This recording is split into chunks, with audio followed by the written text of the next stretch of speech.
o governo dinamarquês e qualquer governo no mundo, eu diria, eles têm um braço de negócios nos países que eles têm, que eles têm parceria.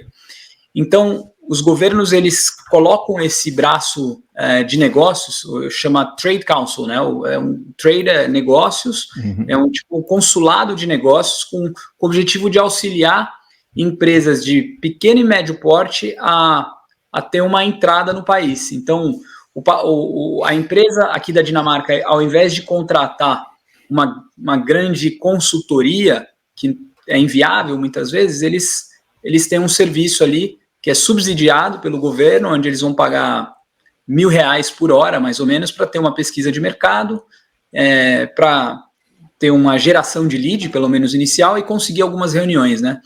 Basicamente era isso que eu fazia, e nós tínhamos sempre um adido comercial, que era como se fosse um gestor de contas, né? O que a gente é o equivalente. Então, o adido comercial, ele era responsável por uma certa vertical, podia ser telco, podia ser healthcare, né? Podia ser pharma. E os estagiários era quem fazia o trabalho duro. Então, o estagiário era ali que fazia a lista de empresas, de prospecção, fazia a pesquisa, tinha que ligar, agendar a reunião. Então, esse estágio, ele me deu muita cancha, ele me deu muito conhecimento sobre, número um, o que é valor de marca, né? Porque eu entendi naquela época que, aliás, esse entendimento veio depois, quando eu chego na Dinamarca, mas eu entendi ali que não era muito difícil, ao ligar para uma empresa, quando eu ligava para alguém e falava, olha, aqui é o Carlos, eu sou do governo da Dinamarca, a guarda baixava, não precisava me explicar muito, né? Quando você representa um governo, as pessoas têm uma curiosidade, elas têm um respeito, e aí era muito fácil de conseguir reuniões, né? De abrir portas, né?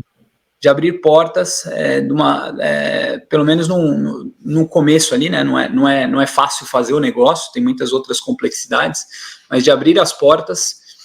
Então foi uma grande escola para mim ali, o consulado da Dinamarca, fora sobre como prospectar, sobre como falar com pessoas em altíssimo nível, porque eu acabava tendo muito relacionamento com profissionais de C-level, que era basicamente esse o trabalho. Então foi uma baita experiência ali, né? Foi uma grande escola. Maravilha. Então, ok. Daí, como foi que as outras portas se abriram, ou possibilidades, no caso? O que foi que ocorreu daí que você percebeu que eu preciso movimentar, preciso mudar, o que é que eu tenho que fazer de agora por diante? Onde foi que você despertou para poder dar essa virada, né? E no caso, para a Dinamarca? Na verdade, assim, foi o acaso mesmo, Deus, sei lá, porque acaso, nós ali a cada 6 meses, nós recebíamos estagiários ou estagiárias da Dinamarca, eles eram pares nossos, então eu fazia a parte de prospectar o mercado brasileiro e o estagiário da Dinamarca era sempre responsável por fazer a parte de escrever um relatório, né? Eles não tinham necessariamente conhecimento da língua que nós tínhamos, então a gente fazia essa parte de estar nas trincheiras mesmo, abrindo o mercado, e os dinamarqueses, a gente passava para eles o que estava acontecendo, eles escreviam relatórios. E numa dessas vem uma estagiária que se chama Catrine, e a gente se conhece, se gosta, começa a namorar. E aí nós temos, aí ela mora comigo no Brasil, ali por 4 anos e meio. Ela não era brasileira? Não, ela é dinamarquesa, uma cidade que eu moro hoje, que se chama Odense. Tá. Nessa jornada ela veio, né? Ela veio como estagiária e acabou ficando, né? Nós namoramos, casamos. Eu tive uma outra breve passagem por uma empresa muito grande, uma multinacional também como estágio, chamada Siemens, durante meu período de estágio. Aí, em um dado momento, eu saio do consulado da Dinamarca, ela segue fazendo o estágio dela, eu vou fazer um outro estágio, eu estou estudando, eu estou fazendo faculdade também nessa época, só que nós casamos, eu queria que ela ficasse no Brasil, ela queria ficar também, então nós casamos, ela fica no Brasil comigo, E aí eu tenho um outro estágio ali na Siemens, por um período. Lá na Siemens, eu até me recordo que eles queriam me contratar, mas eu não me identificava com uma estrutura tão gigantesca daquela. É um monstro, né? São quase 300 mil colaboradores no mundo inteiro. É muita gente e é muito lento, né? Tudo é muito lento, assim. Empresa incrível, te dá vários benefícios. Eles me prometiam que eu ia poder morar na Alemanha, morar no mundo, mas eu não conseguia me encaixar naquilo. Então eu pedi para sair, e no período que eu saí ali eu fiquei trabalhando, voltei a trabalhar um pouquinho com a minha mãe e com meu pai, até eu me formar. E ali nesse período, que eu estava trabalhando em alguns projetos, até para o meu pai, a gente fez todo um projeto do e-commerce dele, eu e meu irmão, a gente montou todo um projeto, colocou esse projeto no ar. Eu fiquei pensando, cara, eu vou para a Dinamarca, eu tô ferrado, porque todos os brasileiros que estavam que nós recebíamos no consulado da Dinamarca, que eles vinham casados com uma dinamarquesa lá, resolver alguma questão consular de visto, de passaporte, eles falavam que era muito desafiador encontrar trabalho na Dinamarca. E aí eu tive uma ideia, né, logo depois da minha saída da Siemens, ali eu comecei a fazer algumas pesquisas, e eu comecei a olhar o que se falava sobre o Brasil na internet. E eu comecei a ver que o pessoal falava sobre caipirinha, sobre samba, sobre bunda. E eu falei, cara, eu acho que dá para eu fazer um blog sobre business in Brazil, né? Dá para começar a fazer um negócio aqui sobre negócios no Brasil. E eu comecei a fazer umas pesquisas, eu descobri um blog que era da Inglaterra naquela época, tipo um blog sobre carreira. E eles entrevistavam pessoas, podia ser um contador, um gerente de contas de uma agência de publicidade. De negócios. De negócio. Colocava a câmera lá na cara da pessoa e ele falava como é que era o dia a dia dele. Falei, que incrível isso. Porque talvez se eu fizer isso, alguma coisa assim, sobre setores de negócio no Brasil, poxa, acho que pode ser uma oportunidade para eu me posicionar e arrumar um emprego.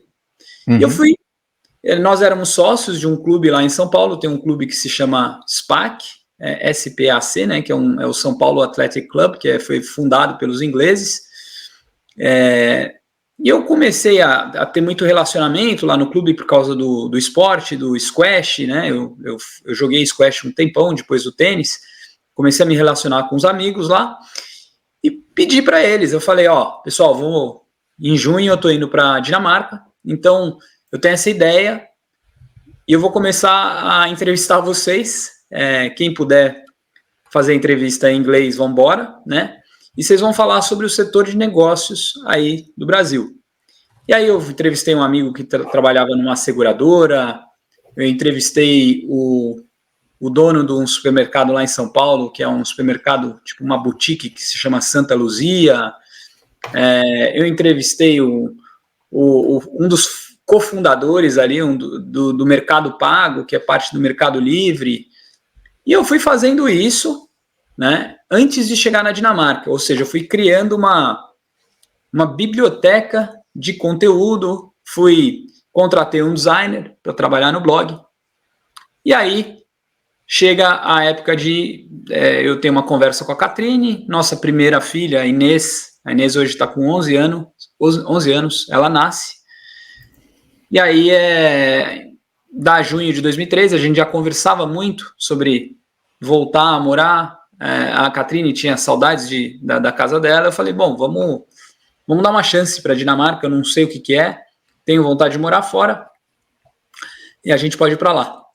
Então, chega junho de 2013, aí eu encerro os meus projetos lá com meu pai, com a minha mãe, o blog está pronto e nós vamos rumo à Dinamarca, né, com uma filha, no caso, a minha ex-mulher, a Catrine, e com uma mão na frente e uma atrás para morar na casa dos meus ex-sogros, né? Do Lars e da Eva, que eu tenho muito carinho por eles. Caramba, então vocês lançaram-se praticamente, vamos, né? Para ela, de uma certa forma, traz até mais segurança, né? Já que ela é daí, né? É daí, no caso, você está separado hoje, mas sempre para quem mora no país dá mais tranquilidade, né? Porque tem esse suporte familiar. Mas para você, vamos destrinchar um pouquinho aqui. Para você, porque tem todo esse medo, né, Carlos? Que a gente, quando vai morar em outro país, a gente sente, por mais que a gente seja entusiasta em momentos, mas a vida muitas vezes vai afunilando para a gente poder perceber. Eu digo que é sempre o afinar do violão no país, né? Então o país vai afinando para você entender o que de fato faz sentido e fazer a melodia fluir, né? Tocar a nota certa para que a melodia ela possa ser fluida, assim, fluídica, no sentido de. E agora? É isso? Quando foi essa virada de chave que você sentiu? Vou ficar aqui, estou sentindo que está me chamando. Ou nesse afunilamento, até tocar essa nota certa, você passou por situações também desafiadoras, já que você separou, né? Então, um suporte de uma certa forma que a gente tem dentro de uma relação, às vezes a gente se vê só e fica um pouco mais desafiador, né? Também. Então, como foi para você essas dores, esse afunilamento, essa passagem? Cara, eu acho que você falou uma coisa interessante, você comparou com a música. Eu acredito muito na geografia e na personalidade, e essas coisas, a geografia, né, o lugar que você vai morar, e a personalidade de uma pessoa, eu acho que elas podem estar, de certa forma, elas podem colaborar e corroborar muito para o sucesso ou para o. Eu não sei se é o insucesso, ou para que algumas coisas aconteçam ou não na vida da pessoa. E aí tem pessoas que talvez vão falar, independentemente de nevar ou fazer sol, você tem que produzir. Concordo, mas eu acredito que a geografia, o lugar, a cultura, pode impactar muito em como você, na tua vida, e em como você vai produzir, em como né, no teu estilo de vida, porque existe um estilo de vida no país que é totalmente diferente do estilo de vida que você está acostumado no seu país de origem. Eu estou te contando isso porque eu só estou aqui nesse país por conta das minhas filhas. Assim, eu não faço muitas reservas para falar sobre isso. Eu acho que assim é um país incrível. São pessoas muito respeitosas, são pessoas altamente educadas do ponto de vista ali educacional, do ponto de vista de escolaridade, mas tem muitas questões desafiadoras. É um país que não necessariamente quer o estrangeiro aqui, a menos que ele seja ultra qualificado.